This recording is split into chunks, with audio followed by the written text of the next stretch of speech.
जय हिंद दोस्तों, स्वागत है आप सभी का आपके अपने YouTube चैनल पेट शॉट प्रवीण पे। और इस वीडियो में हम देखने वाले हैं जो हमारा CDP था, चाइल्ड डेवलपमेंट एंड पेडागोगी का, और 2021 जो पेपर हुआ था जनवरी का, उसकी रिमेनिंग क्वेश्चंस। सबसे पहला क्वेश्चन जो है, निम्न में से अध्यापन अधिगम का सबसे प्रभावशाली माध्यम कौन सा है। कह रहा है कि निम्न में से अध्यापन अधिगम का सबसे प्रभावशाली माध्यम कौन सा है। यहाँ पे कह रहा है which of the following is the most effective mode of teaching learning, rote memorisation of the content. पहला ऑप्शन क्या है, rote memorisation of the content. दूसरा है exploration of the relationships between the concept.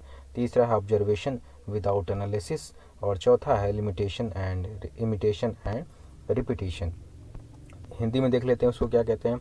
विषय वस्तु को यंत्रवत याद करना। देखिए, जब भी प्रश्न आता है ना, यंत्रवत याद करना, दोहराना, रटना, तो वो ऑप्शन क्या हो जाता है, सीधे सीधे गलत हो जाता है। आप एकदम याद रखिएगा कि जब भी वो रटने की बात करेगा प्रश्न में, ऑप्शन वो क्या हो जाएगा, गलत हो जाएगा। दूसरा है संकल्पनाओं के बीच संबंध खोजना।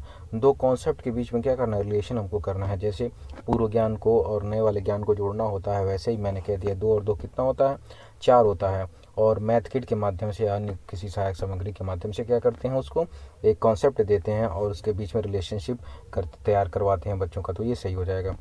तीसरा ऑप्शन क्या है, बिना विश्लेषण के अवलोकन करना, विदाउट ऑब्जर्वेशन के। जैसे कि हमने क्या कर दिया, एक पौधा दे दिया, एक पत्ती दे दिया, उसका विश्लेषण करना है, तो बच्चे क्या कर रहे हैं, ये पौधा है, ये पत्ती है, ये नहीं सोच रहे हैं कोई गेंदे का है, गुलाब का है, सरसों का है, किसका है। तो बिना एनालिसिस करे ऑब्जर्वेशन करने पे वो गलत हो जाएगा। और लास्ट है अनुकरण, नकल और दोहराना। मैंने बार बार अपने वीडियोज़ में बताया है, जब नकल करने की बात होगी, रिपीट करने की बात होगी, इमिटेशन की बात होगी या फिर रटने की बात होगी, तो ऑप्शन सीधे सीधे गलत हो जाएगा। तो इसका ऑप्शन कौन सा सही हो जाएगा, इसका ऑप्शन हो जाएगा कि अध्यापन अधिगम में सबसे प्रभावशाली माध्यम है संकल्पनाओं के बीच में संबंध खोजना। यानी कि इसका आंसर हो जाएगा आपका exploration of relationship between concept. समझ में आ रहा होगा आपको। चलिए अगला क्वेश्चन देखते हैं। साथ में आप कमेंट करते जाइए, मैं क्वेश्चन पढ़ता हूँ तो आप कमेंट कर दीजिए तुरंत कि कौन सा ऑप्शन जो है इसका सही होगा। बाद में आप चेक करिए कि आपका ऑप्शन जो है सही है कि नहीं है। इससे क्या होगा कि आपकी तैयारी जो है ना, क्या है वो पता लगती रहेगी साथ में। अगला क्वेश्चन है, एक अध्यापिका को दिए गए किसी कार्यकलाप में छात्रों की विभिन्न त्रुटियों का विश्लेषण करना चाहिए, क्योंकि कह रहा है कि जो इरर्स होते हैं ना बच्चों को, जो एक अध्यापिका या अध्यापक जो दे रहे हैं, उसमें त्रुटियों का हमें एनालिसिस करना चाहिए, विश्लेषण करना चाहिए। क्यों करना चाहिए, errors made by the student analysis करना चाहिए। क्यों करना चाहिए, क्योंकि इसमें देखिए पहला कह रहा है इसके आधार पर दंड की मात्रा निर्धारित कर सकता है। ये तो जब दंड की बात हो, पनिशमेंट की बात हो, तो ऑप्शन सीधे सीधे क्या हो जाता है, वो गलत हो जाता है। यहाँ पे ऑप्शन क्या हो जाएगा, गलत हो जाएगा। कह रहा है she can decide degree of punishment accordingly, ये गलत हो जाएगा। त्रुटियों की समझ अध्यापन अधिगम प्रक्रिया के लिए अर्थपूर्ण है। दूसरा ऑप्शन क्या है, त्रुटियों की समझ जो है वो क्या है, अब अगर हम एरर का पता कर लें कि कौन सी दिक्कत हमको हो रही है, तो क्या हो सकता है, उससे टीचिंग लर्निंग प्रोसेस आसान होती है। जैसे मान लीजिए कि एक से लेकर 9 तक की संख्याओं का ज्ञान हो जा रहा है, फिर बच्चा जो है 11-12 नहीं समझ पा रहा है, तो उसमें एक चीज़ हमको समझ में आ रही होगी कि जीरो का कॉन्सेप्ट उसको नहीं पता, तो जीरो का कॉन्सेप्ट क्या करेंगे, उसको समझाने का प्रयास करेंगे हम, है ना। तो अगर ये त्रुटियां हमको समझ में आ जाए तो ये लर्निंग प्रोसेस जो है ना वो आसान हो जाएगा। तो दूसरा ऑप्शन सही हो जाएगा। अगला ऑप्शन भी देख लेते हैं। वो सारे ऑप्शन जब दूसरा सही होगा तो बाकी सब गलत हो जाएंगे। इसके आधार पर वह ज़्यादा त्रुटियां करने वाले छात्रों को दूसरे छात्रों से अलग कर सकती है। इसकी कोई आवश्यकता नहीं होती। इंक्लूसिव क्लासरूम होता है, समावेशी क्लासरूम होता है, उसमें सबको हमको साथ में लेके चलना होता है। किसी को ये नहीं कहना है कि ये नहीं कमज़ोर बालक है, ये तेज बालक है।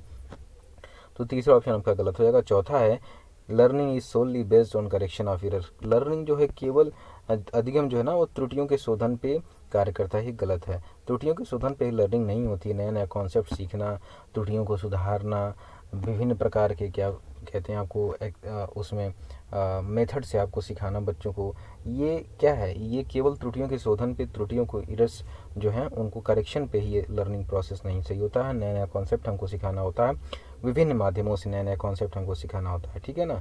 तो आपका इसका ऑप्शन कौन सा सही हो जाएगा, इसका ऑप्शन हो जाएगा दूसरा, त्रुटियों की समझ अध्यापन अधिगम प्रक्रिया के लिए अर्थपूर्ण है।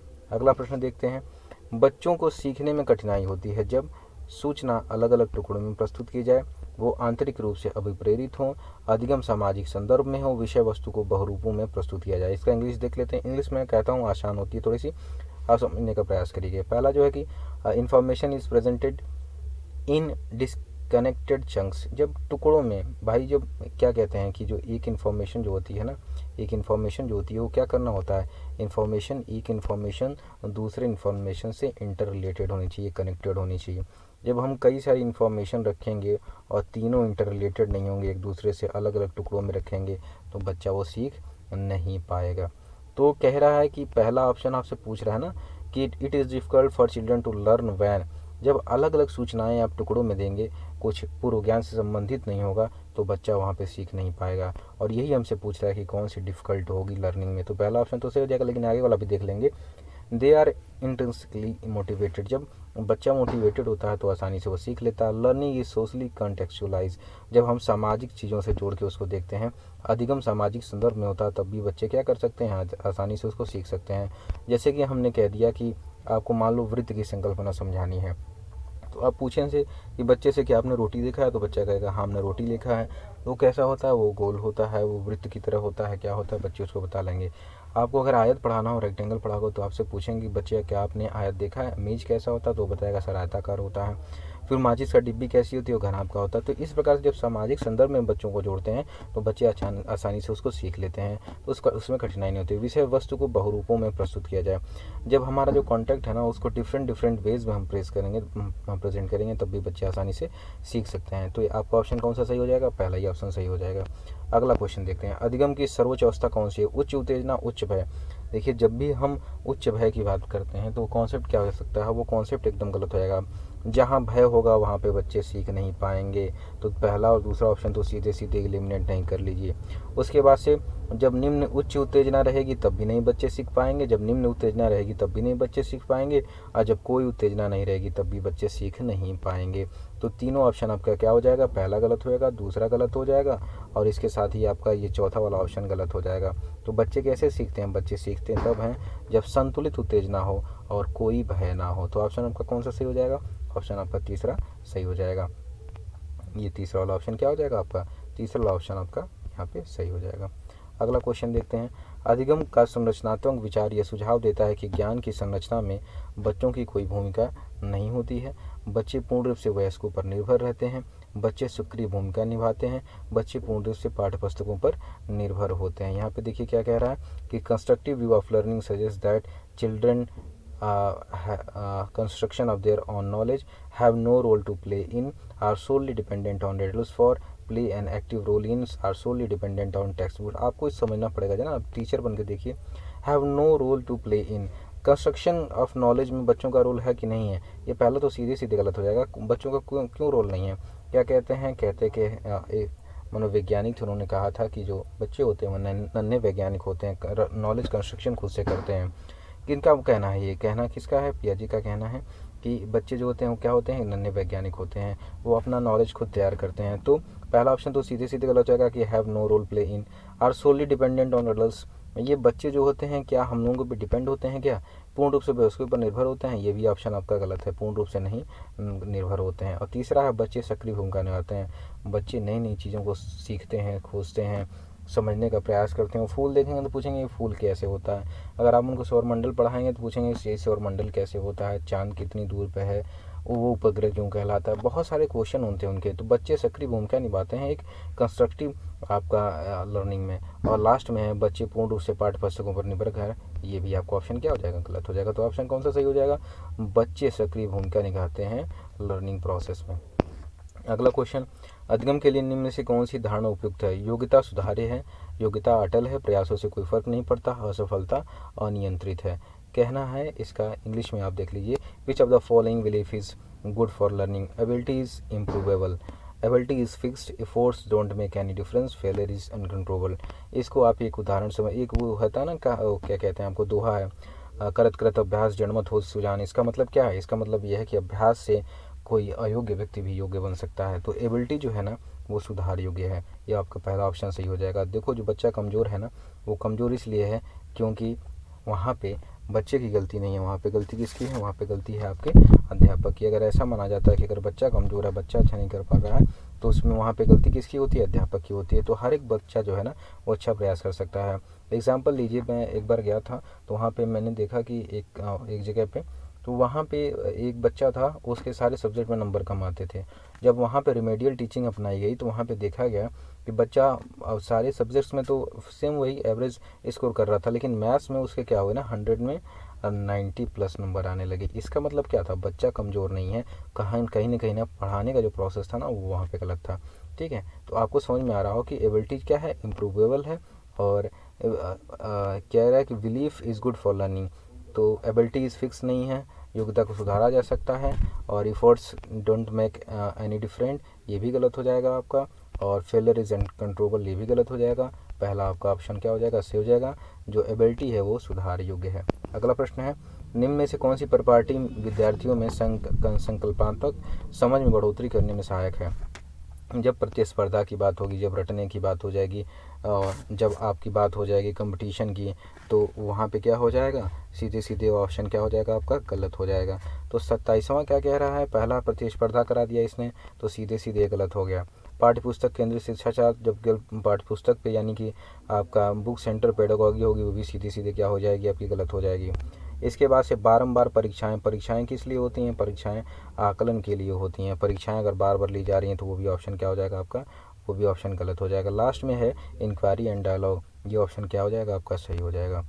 यानी कि जब प्रतिस्पर्धा कराते हैं तो जब भी सिद्धांत की बात करते हैं ना, प्रतिस्पर्धा वहाँ पे निर्भर नहीं है, वो गलत हो जाएगा। ऑप्शन दूसरा है book centred, text book centred pedagogy, वो भी गलत है। हमको प्रैक्टिकल करना है, हमको असाइनमेंट देना है, हमको क्या करना है, एक्सपीरियंस कराना है बच्चों को, हमको क्या करना है, एक्टिविटी बेस्ड लर्निंग करनी है, हमको क्या करना है, लाइब्रेरी में जो पाठ्य पुस्तकें हैं उनके माध्यम से बच्चों में एक ग्रुप लर्निंग करवानी है। तो ये सारी चीज़ें हैं ना, ये कॉन्सेप्ट नहीं है। जब आप टीचर बनेंगे तो ये सारी चीज़ें आप देखेंगे, इसी से आप एक अच्छे टीचर बन सकते हैं। और लास्ट में जो आपका ऑप्शन है ना, इंक्वायरी एंड डायलॉग, ये क्या हो जाएगा, वो सही हो जाएगा, बाकी सारी गलत हो जाएंगे ऑप्शन। अगला क्वेश्चन है, वह एक कार्य के दौरान साइनस स्वयं से बात कर रही कि वह किसी कार्य पर किस प्रकार प्रगति कर सकती है। लेव वाइगोस्की के भाषा और चिंतन सोच के बारे में दिए गए विचार के अनुसार इस तरह का व्यक्तिगत वाक्य क्या दर्शाता है। तो इस तरह का जो व्यक्तिगत वाक्य है ना, वो दर्शाता है सेल्फ रेगुलेशन। ठीक है, दूसरा ऑप्शन क्या हो जाएगा, इसको कह देंगे सेल्फ रेगुलेशन। लेव वाइगोस्की पे हम एक वीडियो बनाएंगे, उसमें चर्चा करेंगे अच्छे से। तो ये कहलाता है आपका सेल्फ रेगुलेशन।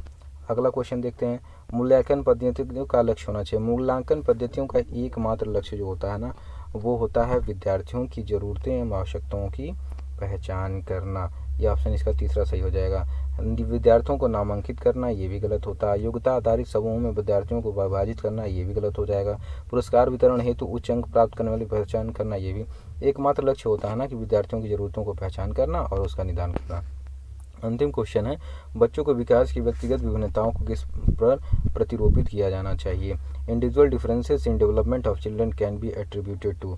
तीसरा का जो ऑप्शन है वो है आपका, आप जानते ही होंगे, जो डेवलपमेंट होता है वो निर्भर करता है आपकी आनुवांशिकता और साथ ही पर्यावरण पे। The development is solely depend upon आपका आनुवांशिकता एवं पर्यावरण, हेरिडिटी एंड एनवायरनमेंट। आपने देखा भी होगा, कई बार प्रयोग भी हुए, दो बच्चों को, एक जुड़वा बच्चे थे, एक जंगल में रह गया, एक शहर में आ गया, एक का विकास हुआ, एक का विकास नहीं हुआ। तो जो डेवलपमेंट होता है सीधे सीधे आपका पर्यावरण और आनुवांशिकता पर निर्भर करता है। तो आशा है आपको ये वीडियो पसंद आया होगा। अगर वीडियो आपको पसंद आया हो तो लाइक करिएगा, चैनल को सब्सक्राइब करिएगा और कमेंट करके बताइएगा कि कौन सा क्वेश्चन या कौन सा आंसर आपको समझ में नहीं आया है और किस विषय पे आप वीडियो चाहते हैं।